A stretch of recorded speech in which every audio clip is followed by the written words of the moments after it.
Hello everybody, this is John Pradeep JL here, India's first theatre-based life coach, a solo bike rider and a parent of a happy, independent and a kind child. இன்னைக்கு எபிசோட்ல ஒரு சூப்பரான ஒரு African Dale கேட்க போறோம். அது மட்டும் இல்லாம ஒரு அமேசிங்கான பேரண்டிங் டிப்பையும் பார்க்க போறோம்.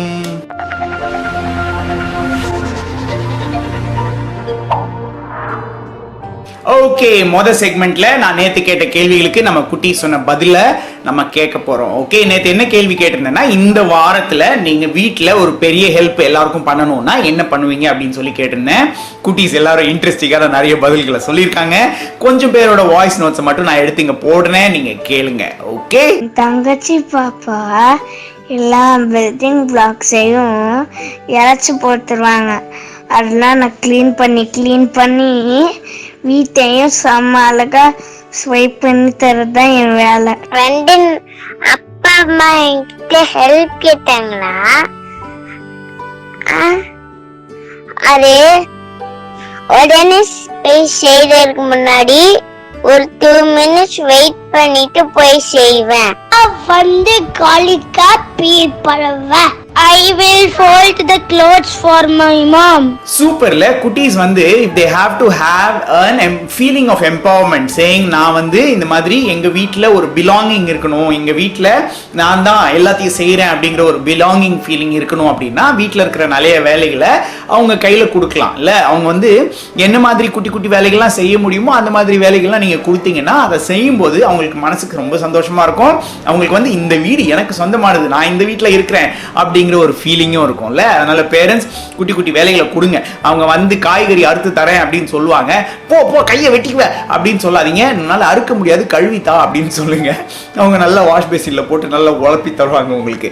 அந்த மாதிரி ஏதாவது அவங்க லெவல்ல அவங்களால என்ன செய்ய முடியுமோ அந்த லெவல்ல நீங்க அவங்களோட ஒர்க் பண்ணலாம். ஓகே ஓகே, அடுத்ததா பேரண்டிங் டிப்புக்குள்ள போகலாம். குட்டி அடுத்ததா பேரண்டிங் டிப்புக்கான டைம். குட்டீஸ் நீங்க போனை பேரண்ட்ஸ் கிட்ட கொடுத்துட்டு வேக வேகமா ஓடி போய் படுத்து ரெடியாங்க. நான் குயிக்கா பேரண்ட்ஸ்க்கு ஒரு டிப் கொடுத்துட்டு நான் வந்துடுறேன். Okay super. பேரண்ட்ஸ் இன்னைக்கு உங்களுக்கு ஒரு குயிக்கான ஒரு வேலை கொடுக்க போறேன். ஓகே, என்ன வேலை அப்படின்னா, if you have to repeatedly say a word for your family, if you need to have a word for your family, what would that word be? இதோட இம்பார்ட்டன்ஸ் என்னன்னு நான் உங்களுக்கு சொல்றேன்.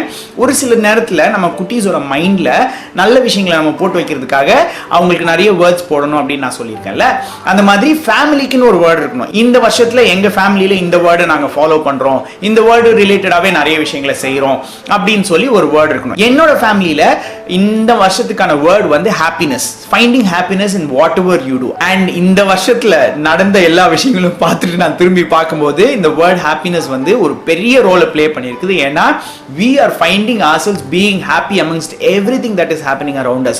ஸோ இது நடக்கிற எல்லாத்துலேயுமே நாங்கள் வந்து இது பண்ணா ஹாப்பியா இருக்குது, இது பண்ணா ஹாப்பியா இருக்குது, பயங்கரமா இருக்குது அப்படின்னு சொல்லிட்டு நாங்கள் பண்றோம். இதை பத்தி நான் வந்து ஜனவரி 1ஆம் தேதி போட்ட வீடியோலயே நான் சொல்லியிருக்கேன். சேயிங் இந்த வருஷம் எங்க family is going to focus more on happiness அப்படின்னு சொல்லிட்டு, அதுதான் நான் இன்னைக்கு உங்ககிட்ட சொல்லணும் அப்படின்னு நினைச்சது. You can have a word for your family and keep stressing that word everywhere. Like நீங்க ஒரு குட்டி போஸ்டர் அடிச்சு போடலாம். And everything you do you can keep telling the word like that.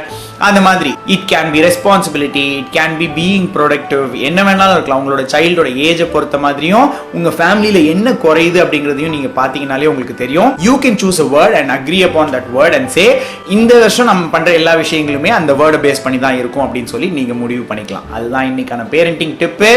Super, parenting tip முடிஞ்சிருச்சு. அடுத்ததா instructions time. என்னோட workshop அடுத்த வாரம் குட்டீஸ்க்காக ஸ்பெஷலா எக்ஸ்க்ளூசிவா ஒர்க் ஷாப் ஸ்டார்ட் பண்றேன். அதாவது இத்தனை நாளா நான் வந்து 8 வயசுக்கு மேல இருக்க பசங்களுக்கு மட்டும்தான் real life Incredibles work shop வச்சிருந்தேன். இதுக்கப்புறம் நீங்க வந்து குட்டீஸ்க்கு 7 வயசுக்கு கீழே இருக்க குட்டீஸ்க்கும் ஹாப்பி சில்ட்ரன் ஹாப்பி ஃபேமிலிஸ் அப்படின்னு ஒரு work shop. How to you keep them engaged? அதாவது அவங்களே என்கேஜ் பண்ணிட்டு அவங்க வந்து மொபைல் போனுக்கோ அந்த மாதிரி எலக்ட்ரானிக் கேட்ஜெட்ஸையோ பிடிக்காம அவங்க வந்து அவங்களாவே கேம்ஸ் எப்படி கிரியேட் பண்றது, அவங்களே எப்படி என்கேஜ் ஆயிக்கிறது அப்படின்னு சொல்லிட்டு எக்ஸைட்டிங்கா நிறைய விஷயங்களை நான் சொல்லி கொடுக்க போறேன். ஓகே, அதுக்கான ரெஜிஸ்ட்ரேஷன் லிங்க்கும் இதே தான், instamojo.com/jpjl. நீங்க அங்க போய் ரெஜிஸ்டர் பண்ணிக்கோங்க. நெக்ஸ்ட் மண்டேல இருந்து குட்டீஸோடையும் சேர்ந்து நான் ஒர்க் ஷாப் பண்ண போறேன். ஓகே சூப்பர், நான் உங்களை அங்க பாக்குறேன். சரியா, நம்ம கதைக்குள்ள போகலாம். கதையில இன்னைக்கு நான் இன்ட்ரெஸ்டிங்கா என்ன சொல்ல போறேன், ஆப்பிரிக்கன் ஃபோக் டேல் சொல்ல போறேன். போறேன். அதுல வந்து ஒரு குட்டி ப்ரிஃபேஸ், இந்த ஆப்பிரிக்கன் ஃபோக் டேல்ஸ்லாம் எப்படி வந்துச்சுங்கிறதுக்கான ஒரு ப்ரிஃபேஸ் இருக்குது. அது முடிச்சுட்டு அப்படியே ஸ்டோரியும் சொல்ல போறேன். நான் ஸ்டோரி சொல்றதுக்கு முன்னாடி நான் இந்த கதையை 2 தடவை சொல்லுவேன். ஏன்னா நீங்க ஒரு தடவை கேட்டுட்டு 2வது தடவை இந்த கதை கேட்கும்போது நீங்க கண்ணை மூடிக்கிட்டே அப்படியே கேட்டுட்டே நீங்க பாட்டுக்கு அப்படியே தூங்கிடணும். கரெக்டா? 2வது இந்த லைட்டை நான் ஆஃப் பண்ணிட்டு ஒரு க்ளூமி லைட் போட்டுட்டு தான் நான் அந்த கதையை சொல்லுவேன். இப்போலாம் எனக்கு இந்த க்ளூமி லைட்ல உட்காந்தா என் மூஞ்சி சுத்தமா தெரிய மாட்டேங்குது. அதனால நீங்க வந்து வீடியோவை பார்க்க வேண்டியதே இல்லை, பக்கத்துல வச்சுட்டு கண்ணை மூடிட்டு கேட்டுக்கிட்டே இருந்தீங்கன்னா அப்படியே அந்த கதையோட சேர்ந்து அப்படியே தூங்கிடுவீங்க. சரியா? சூப்பர். ஓகே, கதைக்குள்ள போகலாம். லைட்ஸ் ஆஃப் பண்ணலாம். ஆப்ரா கடாப்ரா.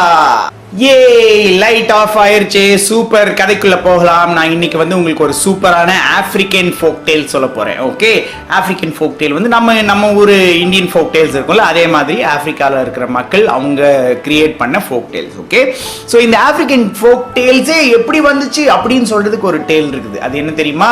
ஒரு ஊர்ல ஒரு எலி இருந்துச்சான். அந்த எலி வந்து ஊர்ல இருக்கிற எல்லா வீடுக்கும் போய் விசிட் பண்ணிட்டு வருமா. ஏன்னா எல்லாரும் சாப்பிட்றதுக்கு ஏதாவது எடுக்கிறதுக்கு அப்படி இப்படின்னு போகும்ல. இந்த மாதிரி போற எல்லா இடத்துலயும் அது பார்க்குற எல்லாத்தையும் அது ஸ்டோரிஸா பண்ணி வச்சுக்குமா. அது என்ன பண்ணுமா, திருப்பி அவரோட வீட்டுக்கு வந்து ஸ்டோரிஸா குட்டி போட்டு வச்சிருக்குமா. அதுக்குள்ள ஒரு ஹாப்பி ஸ்டோரி இருக்குமா, ஒரு சேட் ஸ்டோரி இருக்குமா, ஒரு கிரிட்டிக்கலான ஸ்டோரி இருக்குமா, ஒரு அறிவாளித்தனமான ஸ்டோரி இருக்குமா. இந்த மாதிரி நிறைய ஸ்டோரிஸை குட்டி போட்டு இந்த எலி வந்து அதோட வீட்டில் வச்சிருந்துச்சான். இது வந்து சேஃபா வச்சுச்சான். உலகத்துல வேற யாருக்குமே ஸ்டோரிஸ் தெரியாதான். இந்த எலி மட்டும்தான் அந்த காட்டுக்குள்ள போய் எல்லாரோட வீட்டுக்குள்ளேயும் போய் ஸ்டோரிஸை கலெக்ட் பண்ணி எடுத்துட்டு வந்து அதோட வீட்டில் வச்சிருந்துச்சான். ஒரு நாள் என்னாச்சான், ஒரு பூனை வந்துச்சான். அந்த பூனை வந்து இந்த எலியை துரத்திக்கிட்டே வந்துச்சான். இந்த எலி வேகமா உள்ள நுழையிறத பார்த்துச்சான். பார்த்த உடனே இந்த பூனை ஓடி போய் இந்த எலியோட வீட்டோட கதவை டமால்னு உடைச்சிச்சான். உடைச்ச உடனே அங்க இதுக்குள்ள இருந்த எல்லா ஸ்டோரிஸும் தெரிச்சு ஓடி போய் எல்லாரோட வீட்லயும் டிஸ்ட்ரிபியூட் ஆயிருச்சான். எல்லாரும் பார்த்துட்டு என்னடா இது, இந்த மாதிரி எல்லாம் ஸ்டோரிஸ் இருக்குது, பயங்கரமா இருக்கே அப்படி சொல்லிட்டு இந்த ஸ்டோரிஸ் எல்லாத்தையும் ஃபாலோ பண்ண ஆரம்பிச்சாங்களாம். அங்கிருந்து வந்ததுதான் எல்லா கதைகளும் அப்படின்னு சொல்லிட்டு ஆப்பிரிக்கன் ஃபோக் டேல்ஸ்ல ஒரு கதை இருக்குது. ஓகே, ஸ்டோரிஸ் எங்க இருந்து வந்துச்சு? அந்த ஸ்டோரி எலியோட வீட்ல இருந்து வந்துச்சு. Okay, super. நான் இப்போ இன்னைக்கான நிஜமான கதையை நான் உங்களுக்கு சொல்ல ஆரம்பிக்கிறேன். சரியா? ஓகே, ஒரு ஊர்ல ஒரு குட்டி தம்பி இருந்தானா. இந்த குட்டி தம்பி வந்து ஆப்பிரிக்கால இருந்த ஆப்பிரிக்கன் தம்பி இல்ல. சோ அந்த தம்பி வந்து அந்த வில்லேஜ்லயே ரொம்ப அறிவாளியா இருந்தானா. ரொம்ப ட்ரிக்கியான விஷயங்கள் நிறைய பண்ணுவானாம். நிறைய பேருக்கு இவனை பார்த்து பொறாமையா இருக்குமா. யாரா இவன் இவ்வளவு அறிவாளியா இருக்கான், இந்த மாதிரி எல்லாம் விஷயங்களை பண்றான் அப்படின்னு சொல்லி அங்க நிறைய பேருக்கு பொறாமையா இருக்குமா. சரியா? ஆனா இவன் வந்து ரொம்ப ஹாப்பி பையன். அது மட்டும் இல்லாம இவன் வந்து ஒரு மேஸ்திரியாவும் இருந்தான். மேஸ்திரினா தெரியும்ல, வீடு கட்டுறவங்க. அப்ப அவன் இதே மாதிரி இன்னொரு விஷயம் என்னன்னா, அவனை மாதிரி அவ்வளோ பியூட்டிஃபுல்லா அழகா யாராலையும் வீடு கட்ட முடியாது அப்படிங்கிற பேச்சும் அந்த ஊர்ல இருக்கிற எல்லாருக்கும் இருந்துச்சான். அப்ப அந்த ஊர்ல எல்லாருமே இந்த மாதிரி நினைச்சுக்கிட்டு இருக்கும்போது ஒரு நாள் அந்த ஊர்ல இருக்கிற ஒரு பெரிய மினிஸ்டர், அந்த மினிஸ்டர் வந்து இவனை பார்த்துட்டு இவனை வேணும்னே வம்பு இழுக்கலான்னு என்னென்னமோ பண்ணாரு. இவனும் அப்படியே சிரிச்சுக்கிட்டே பயங்கரமா நக்கலா பதில் சொல்லிட்டு அப்படியே போயிட்டான். ஸோ அந்த மாதிரி இருக்கும்போது ஒரு நாள் ரொம்ப சண்டை முத்திருச்சு. அப்ப மினிஸ்டர் சொன்னாரு, டேய் நீ என்ன பெரிய பில்டர்னு சொல்லிக்கிற, இப்ப நான் கொடுக்குற சவால் உன்னால ஏத்துக்க முடியுமா அப்படின்னு கேட்டாராம். சொன்னா, என்ன சவால் வேணாலும் சொல்லுங்க, நான் ஏத்துக்கிறேன் அப்படின்னு சொன்னாராம். அப்ப அவர் சொன்னாராம், அப்ப யாருமே இது வரைக்கும் பார்க்காத அளவுக்கு வானத்துக்கு நடுவுல ஒரு வீடு கட்ட முடியுமா உன்னால, நீ தான் பெரிய மேஸ்திரின்னு சொல்றல அப்படின்னு சொன்னானா. இது கட்ட முடியுமா? கட்ட முடியாதுல்ல. ஸோ இவன் வந்து அப்படியே கொஞ்ச நேரம் யோசிச்சுட்டு சொன்னானா, கட்டிடலாம், அதுக்கு நிறைய செலவாகும், நிறைய ஆள் வேணும், அந்த மாதிரி எல்லாம் வேணும், ஓகேவா அப்படின்னு கேட்டாராம்.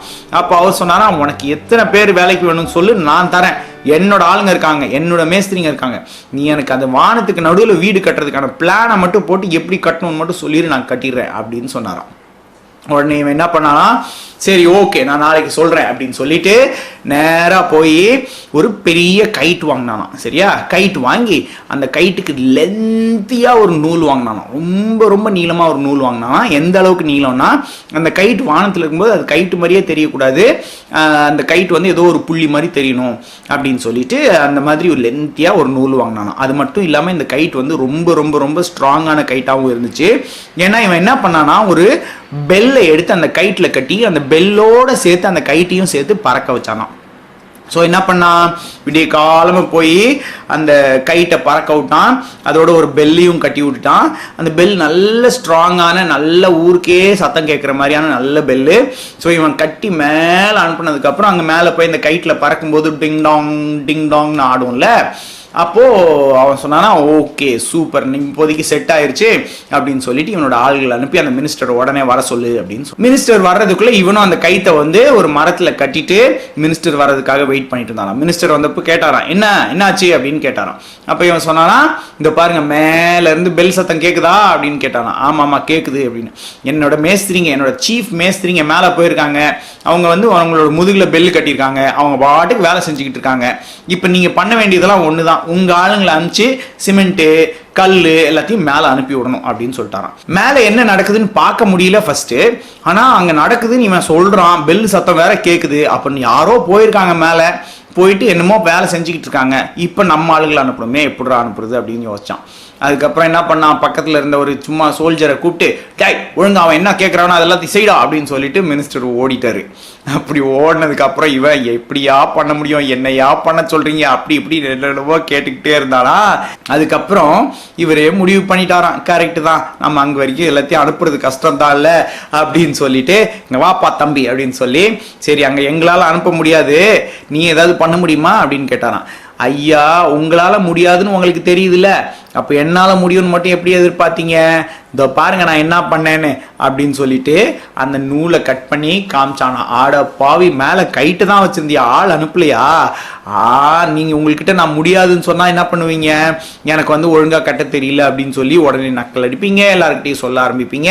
அதுக்கு பதில் நான் இப்ப ப்ரூவ் பண்ணிட்டேன்ல அப்படின்னு இந்த பையன் சொன்னானா. அறிவாளியான பையன்ல, சூப்பர். இப்போ அடுத்து நான் இந்த கதையை இன்னொரு தடவை சொல்ல போறேன். அதுக்கு முன்னாடி நான் உங்ககிட்ட இன்னைக்கான கேள்வி கேட்க. ஓகே, இன்னைக்கு கேள்வி என்னன்னா, நீங்களே இண்டிபெண்டா அப்பா அம்மா உதவி இல்லாம நீங்க இப்போ ரீசெண்டா இந்த 2 நாள்லயோ 3 நாள்லயோ நீங்க ரீசெண்டா செஞ்ச ஒரு விஷயம் என்னது, யாரோட உதவி இல்லாம நானே செஞ்சிருவேன் அப்படின்னு சொல்லி நீங்க இண்டிபெண்டா நீங்களா செஞ்ச விஷயம் என்னது, அதை எனக்கு வாய்ஸ் நோட்டா 9943474347 நீங்க அனுப்பி வச்சீங்கன்னா நாளைக்கு எபிசோட்ல நான் போடுவேன். ஓகே, இண்டிபெண்டா நீங்களே என்ன செய்ய கத்துக்கிட்டீங்க ரீசெண்டா, சைக்கிள் ஓட்ட கத்துக்கிட்டீங்களா, துணி மடிக்க கத்துக்கிட்டீங்களா, நீங்களாவே குளிக்க கத்துக்கிட்டீங்களா, என்ன கத்துக்கிட்டீங்க அப்படின்னு எனக்கு வாய்ஸ் நோட்ல அனுப்புங்க. Okay super. தூங்கலாமா? நான் இந்த கதையை இன்னும் ஒரு தடவை சொல்ல போறேன், நீங்க கண்ணை மூடிட்டு அப்படியே தூங்கலாம், சரியா? ஒரு ஊர்ல ஒரு நல்ல மேஸ்திரி பையன் இருந்தான். அந்த பையனை எல்லாருக்கும் பிடிக்கும். ஆனா இந்த பையன் ரொம்ப அறிவாளித்தனமா இருக்கிறத பார்த்து சில பேருக்கு பொறாமையா இருந்துச்சு. அப்போ ஒரு நாள் அங்க இருந்த ஒரு மினிஸ்டரு இவன் மேல சும்மாவே வம்பு இழுத்தாரு. இவனும் ஏதோ எக்கத்தப்பா பேசும்போது அவர் திருப்பி கேட்டாரு, நான் உனக்கு கொடுக்குற சேலஞ்ச் உன்னால செய்ய முடியுமா அப்படின்னு கேட்டாரு. அப்போ இந்த பையன் சொன்னா, செய்ய முடியும் அப்படின்னு சொல்லிட்டான். அதுக்கப்புறம் தான் அவர் என்ன சேலஞ்சுனே சொன்னாரு. சேலஞ்ச் என்னன்னா, வானத்துக்கு நடுவுல எந்த சப்போர்ட்டும் இல்லாம உன்னால வீடு கட்ட முடியுமா அப்படின்னு கேட்டார். இவன் என்ன பண்றதுன்னு தெரியல அப்படின்னு சொல்லி யோசிச்சுட்டு சொன்னா, என்னால நாளைக்குள்ள பண்ண முடியும், ஆனா நீங்க வந்து அதுக்கு என்ன கேட்டாலும் தருவீங்களா அப்படின்னு கேட்டான். அப்ப இவர் சொன்னாரு, என்கிட்ட பெஸ்ட் மேஸ்திரி இந்த வேர்ல்டு இருக்காங்க, அவங்களெல்லாம் நான் உங்களுக்கு தரேன், ஆனால் நீ எப்படி கட்டணும்னு மட்டும் எனக்கு கண்டுபிடிச்சி சொல்லு அப்படின்னு சொல்லிட்டாரு. இதை கேட்ட உடனே இந்த பையன் சரி ஓகே பார்ப்போம் அப்படின்னு சொல்லிட்டு அடுத்த நாள் என்ன பண்ணா, ஒரு பெரிய கைட்டு, ரொம்ப ரொம்ப ரொம்ப ரொம்ப பெரிய நூல், அதை எடுத்துக்கிட்டு நேராக போய் அந்த கைட்டை எவ்வளோ மேலே முடியுமோ பறக்க விட்டான். ஆனால் அந்த கைட்டில் ஒரு பெல்லை தொங்க விட்டுட்டான். அப்போ கீழேருந்து பார்க்கும்போது அந்த கைட்டு கண்ணுக்கே தெரியாது. தெரியாமல் இருக்கும்போது இவன் இங்கேருந்து அந்த கைட்டு ஆடும்போது டிங் டாங்னு பெல் அடிக்கும்ல, அந்த கைட்டு மேலே ஆடும்போது டிங் டாங்னு பெல் அடிக்கும்ல, அந்த வச்சுட்டு இந்த மினிஸ்டரை கூப்பிட்டு சொன்னா, நான் ஆல்ரெடி என்னோட பெஸ்ட் மேஸ்திரிகளை மேலே அனுப்பிட்டேன், அவங்க இப்போ வேலை செஞ்சுக்கிட்டு இருக்காங்க, அவங்களுக்கு இப்போ மணல் கல் எல்லாம் தேவைப்படுது, ப்ளீஸ் கொடுத்து அனுப்புங்க அப்படின்னு சொன்னான். இதை பார்த்துட்டு ஐயோ இது நம்மளால முடியாது போல இருக்குடா அப்படின்னு சொல்லிட்டு, என்னால் முடியாதுப்பா அப்படின்னு மினிஸ்டர் சொன்னார். அப்போ இவன் சொன்னான், உங்களாலவே முடியாதுன்னா அப்புறம் என்னால் முடியும் நீங்கள் நினச்சிங்களா அப்படின்னு சொல்லிட்டு அவருக்கு ரிவீலும் பண்ணான். இது ஆக்சுவலாக ஒரு கைட்டு தான், ஆக்சுவலாக என்னோட மேஸ்திரிங்கெல்லாம் மேலே போகலை அப்படின்னு சொல்லி ரிவீல் பண்ணான். இவனோட புத்திசாலித்தனத்தை பார்த்து எல்லாரும் மெச்சினாங்க அவனை. சரி தூங்க போலாமா? சரி, குட் நைட் சொல்லிடுங்க. குட் நைட் அப்பா, குட் நைட் அம்மா, குட் நைட் குட்டி தம்பி, குட் நைட் குட்டி பாப்பா, ஸ்வீட் ட்ரீம்ஸ், டேக் கேர்.